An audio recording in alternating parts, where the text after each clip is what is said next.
হাসপাতালে তুমি তোমার নারী সহকর্মীদের যে এরকম ওয়াশরুমের ভিডিও চিত্র ধারণ বলে কি তুমি এই হাসপাতালে করছো? তোমার নামে যে অভিযোগ এটা তুমি করছো কিনা?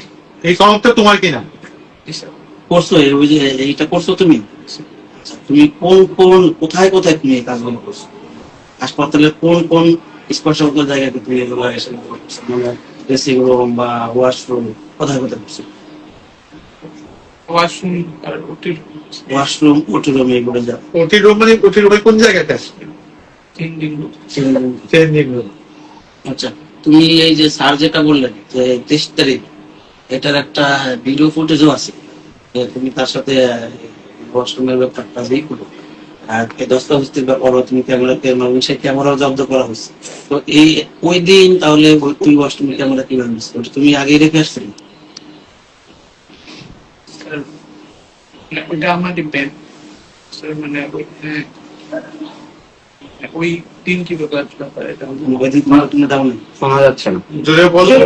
সেটা যদি তোমার হয়ে থাকে, হ্যাঁ তোমার হয়ে থাকে, হ্যাঁ আমার এটা। যদি তোমার না হয়ে থাকে, না আমার না। যদি তোমার না হয়ে থাকে তাহলে তুমি কেন তার কাছ থেকে এটা জোর করে নিতে চাইলাম? এটা আমার আচ্ছা, তুমি তো বললা যে তুমি এটা হসপিটালে করছো, তোমার কাছে এরকম কয়জন নারী সহকর্মীর এরকম রেসিপি আছে? আর নারী সহকর্মীদের কয়জনের এরকম ভিডিও চিত্র আছে? 8 থেকে 9 জন। সবাইকে তোমার ব্যাচমেট নাকি সিনিয়র জুনিয়র বা মানে কারা এরা?